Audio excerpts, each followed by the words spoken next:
I was skimming through my emails looking for something else when I remembered it. Between the Amazon receipts and updates from my favorite newsletters, I saw the 3-week-old order confirmation for a free t-shirt. I got that t-shirt for being a longtime customer of a brand that will remain nameless for reasons that will soon become clear. I had an order confirmation, but as I skimmed my emails again, it looked like I had never gotten a shipping confirmation, or even a notice that gave me an expected delivery time. 3 weeks was plenty of time to ship a t-shirt.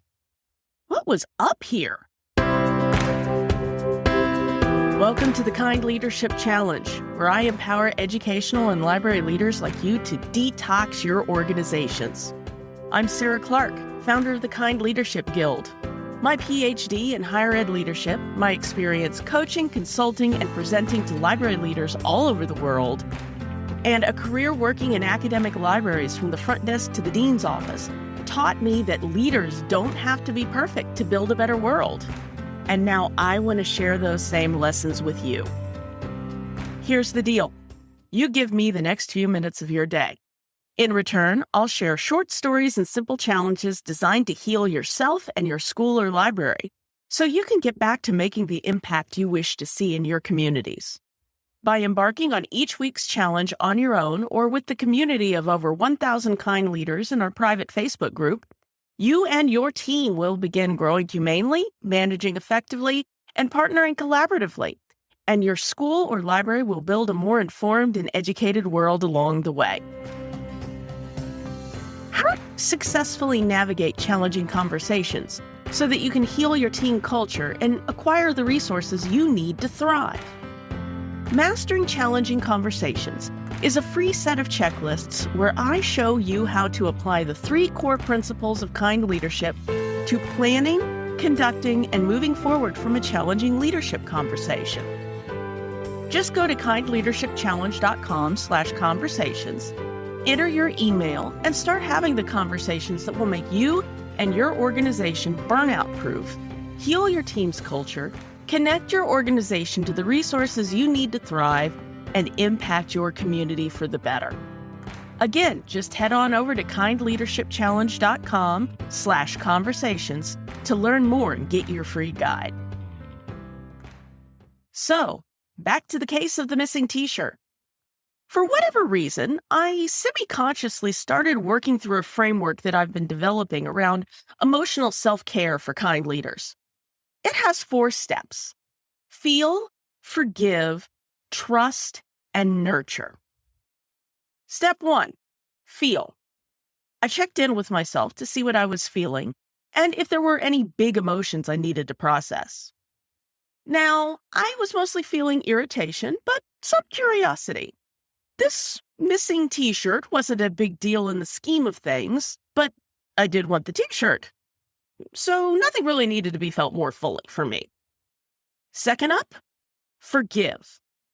Well, the good news was that there wasn't anything I needed to forgive on my end, and although this company's communication wasn't great, it wasn't terrible either. Easy to forgive, as long as the problem was addressed. Third, what needed to happen for me to be able to trust that the t-shirt would eventually show up? Well, I'd need to talk to a customer service rep to make sure the shirt was on its way and get an ETA. And that led to the final step, nurture, where I grow that trust in myself and others by taking the actions and getting the information I identified in the previous step. Again, this wasn't a huge, emotionally weighty problem, so all this introspection took maybe 30 seconds. I fired up the company's customer support chat box and confirmed that they did indeed have my free t-shirt order on file, but that it hadn't been shipped yet. The rep would check with the shipping department and email me in the next day or so. Great! Until 3 days passed with no word from customer service. That tight forehead was back, and my teeth were starting to grind along with it. Take 2. Feelings. Similar to last time, but stronger. I didn't need to go have a primal scream or anything to make sure I didn't blow up at customer service, but I would need to watch my tone. Forgive. This one was a bit trickier, as they'd now not done something they'd promised to do. But I also had a sneaking suspicion they were probably shorthanded right now, so I could dredge up some compassion. Trust. I would need an apology and an ETA. So with that, I moved on to nurturing my trust by opening another chat with customer service. This time it was a mixed result. Rep number 2 apologized profusely and said they would get an ETA for me. But again, I'd have to wait for an email the next day. 2 more business days passed. No answer. No communication. And needless to say, no t-shirt. At this point, my mild annoyance had bloomed into full-on righteous indignation, partly from too many years of managing a library front desk, but mostly because I expect better from this particular brand. I definitely needed to feel and process some feelings before the next chat. Writing through my emotions has been a long-time go-to for me, so I indulged in a nice multi-paragraph rant about the many shortcomings of the handling of this situation. I may also have banged my head gently on my desk. In any case, after processing my emotions, my neck and shoulders had loosened some, and I felt I could have a productive conversation. Step 2, again, was forgiveness. Could I let go of my feelings so that they couldn't weigh me down? Well, we were past me being able to preemptively let go of my emotions. I wanted to maintain my positive relationship with this company, but I was going to need some proof that they still deserved that relationship. Or as the late President Reagan once said, trust, but verify. And speaking of trust, I was going to need at least an estimate of a delivery date before I got off that chat.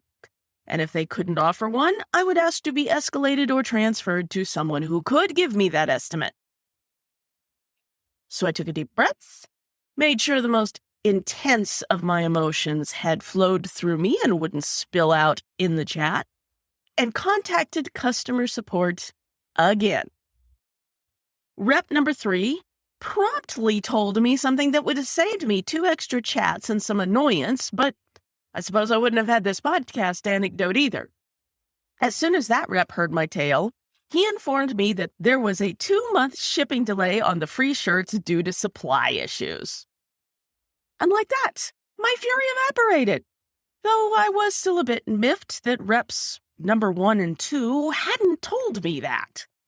I was also very glad I had made sure I was in a professional headspace before each conversation, as I would have felt pretty terrible had I lost my temper with any of the reps I'd chatted with. As I record this, we're about 6 weeks out from when I ordered my free t-shirt. No shipping confirmation yet, but again, now that I know, I don't expect to see it for at least another week. I'll keep you all updated.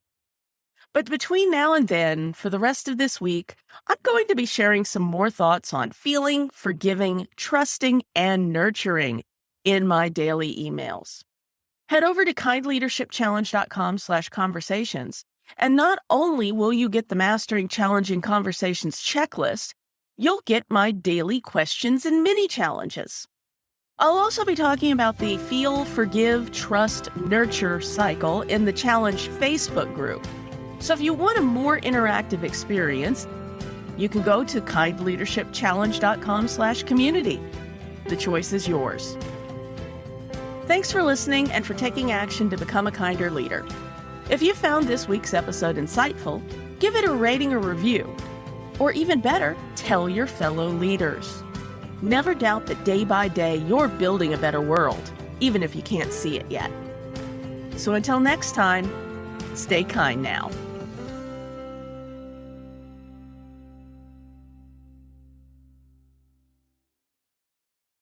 Oh, one last thing. If you're ready to take on this week's challenge but not sure how to start, head over to kindleadershipchallenge.com/next to download the Next Steps checklist.